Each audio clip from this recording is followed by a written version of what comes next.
Hey everybody, this is Free Spirited Fumi. Feel free to subscribe to my channel and check out my website.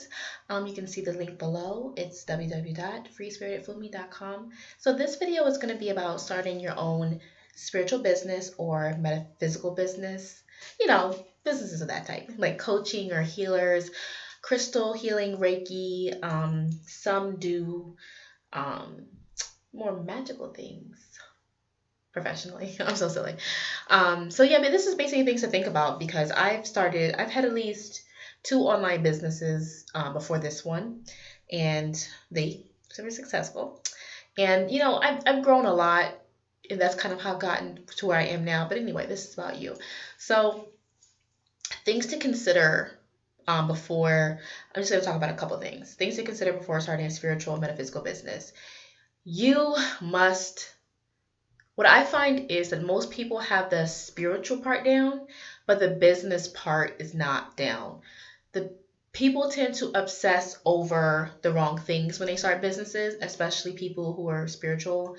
And and it's not gonna feel right to some of you light workers or people who've gotten the certifications and Reiki and da da da. Because you're like, I got my skills. I just need to help people. I just need the clients.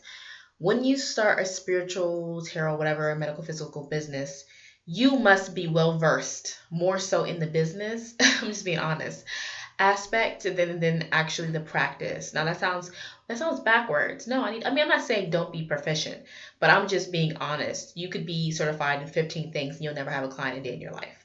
Sorry. But you need to know the business aspect. The first things people typically obsess about, which is not the right thing to obsess about, is the website. The website has to be perfect. Da, da, da, da. Your website just needs to be simple, straight to the point, and professional. Don't focus too much on making it look pretty. Da, da, da. It should look nice, but people focus so much on building a nice website that they forget the main goal of the website, and they don't configure the website properly to achieve that goal. The goal of your website is to get clients. Many of us obsess over how it looks and how pretty and how things link, but there's actually a psychology to actually making web pages in a way that psychologically appeals to web page viewers or clients. So if you don't know that, you're going to make the best looking website in the world and you're going to have no clients. Also, marketing and having that website be psychologically made to psychologically appeal to your clients and psychologically offer value to your clients is very important. You must have a marketing plan in detail, more so than what they call, and a lot of people say, oh, I have a business plan, but I guarantee you their marketing part of that business plan is very basic and is very rudimentary. And when you try to implement that lazy, half-assed business plan, excuse my French, it's not going to get you clients. You need to think short-term and long-term in terms of marketing. How can I get, like for your website, how can I turn clicks into customers? And for the long term, how can I keep the customers that I do get coming back for more? And these are the main things you need to specifically have figured out. And if you don't know, you better find out. Because that's the problem I had when I started my first business, my first English ESL business, because I used to teach English.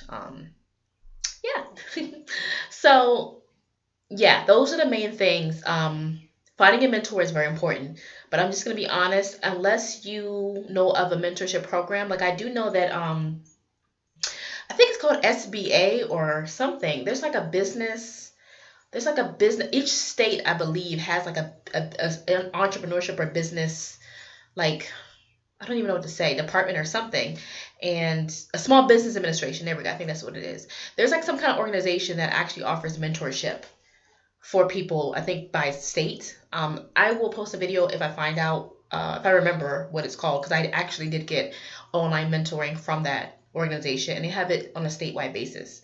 So you need to find a mentor, but if you cannot find a mentor, then the best thing to do, be honest, do not plagiarize. The best thing to do is find people who are already successful in your field. If they're willing to be your mentor, that's fine. If they're not willing to be your mentor, then you just need to follow them. What do you mean by follow? Follow them on Twitter, follow them on Facebook. What are they doing? What are they doing? and replicate it. I don't mean what they take their services. I don't mean copy what they do. I don't mean try to do mimic them. I mean like there's a formula to success. And you gotta replicate that formula, and you can apply it to any business. But there's a certain formula for marketing, there's a certain formula for everything. If everybody's doing the same thing or doing different things, figure out who's succeeding and replicate what they're doing in a legal way. So yeah, that's one thing that you need to do. Study those who have made it and replicate some of the successful strategies. Now, watch out though. Watch out with a lot of the books. A lot of spiritual entrepreneurs will write books that maybe have 2 nuggets in it, but it's really not worth your money. Because if you really listen to their interviews, where they're interviewed, a lot of times when they get interviewed on YouTube or on the internet, they'll give you those 2 nuggets in the interview if you really research the people you look up to, and you saved yourself $20 on a book that gave you 2 nuggets, but they're like 500 pages. So watch out for people trying to sell you their quote unquote knowledge, and their books are flying off the shelves, yet nobody's replicating their success, and nobody's like, yeah, I learned from that book helped me. Watch out for comments that are like, oh, that book changed my life, but then the person has no business, they're not successful, they're still working a 9 to 5. So watch out for that. What I find successful people do, and it's a good thing, but it can be unfortunate for those who don't have the finances. A lot of times, successful people will have webinars and trainings, and usually they're really expensive, really thousands of dollars. I will be doing some webinars soon. Some will be free, some will not be free, but they will not be thousands of dollars. At max, they'll be 300, but that they may not even be 300, so don't even quote me on that. I believe in making if I'm going to give out information, I'm going to make it affordable. I do, because it's a recession. But yeah, be on the lookout for any of my training videos, or not training videos, but I'm going to be having online webinars that are free. I'm going to have private Facebook groups that are some free, some will be monthly and paid, some won't be. Stay tuned. Subscribe to find out about that. But I would suggest that you find a mentor, or find someone who's making it and take a class with them, so you can really pick their brain over buying all their books. Because I find that people who made it, at some point when I do enough digging, they made it because they sold a lot of books about preaching about how they made it.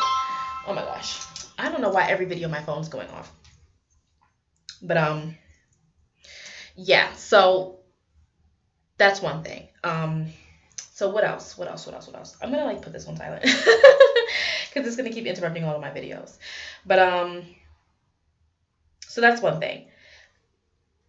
Honestly, when you want to start your business, this is gonna sound counterintuitive, but don't tell everybody. That's my phone. Why don't tell everybody? Because you're gonna have so many people, unfortunately, who are gonna be critical or envious or jealous, and you're gonna tell them, you're gonna be excited, and they're just gonna be like, they're just gonna look at you like this, and they're thinking, you can't do it, or they're thinking,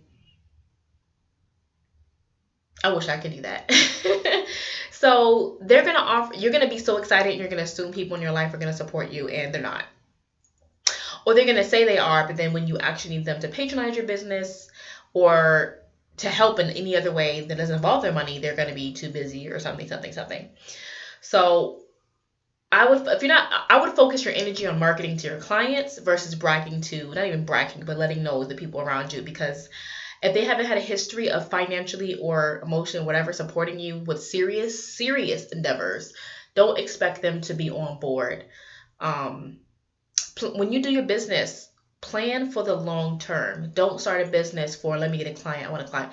No, plan your business around, how do I get clients on a monthly basis? How do I get clients on a year? You really don't know how to retain clients. You want repeat customers. You know what I'm saying? When you go to the grocery store, you go every time you want. Every time you need food, you're going to that grocery store. You don't just go there one time. If it's in your neighborhood, just go there one time and you drive 10 miles out of the way to get groceries. No, you go back. So you need to structure your business and think about, how can I make it so that people are going to want to come back. But this video is getting pretty long, so I'm going to end it here. If you need more information about starting a spiritual business, I actually do have a course right now, a training course with me. Excuse my phone. It's just that video. A training course with me. So feel free to check out my website www.freespiritedfumi.com, and I think the link is on the first page, but you can just look around and look for spiritual advising. I believe it's under spiritual advising. Go and look around my website and look for the business coaching for those in the spiritual, well, those who want a spiritual business. And if you want more, well, not even more tips. I'm not even going to say tips, because I'm actually going to be working directly with you to restructure your business if it's already in existence, or to start one if it's not. This is going to be one-on-one, not, oh, here's a tip, here's a tip. No, this is going to be, no, I'm going to look at everything that you have, and I'm going to say, no, do this, do this, do this, do this to make money, to have repeat clients. It's going to be very specific to you, not like a general YouTube video. So definitely check out my site and subscribe. Thumbs up. So good luck with starting your businesses, and definitely keep some of these tips in mind that I've stated in this video. So bye.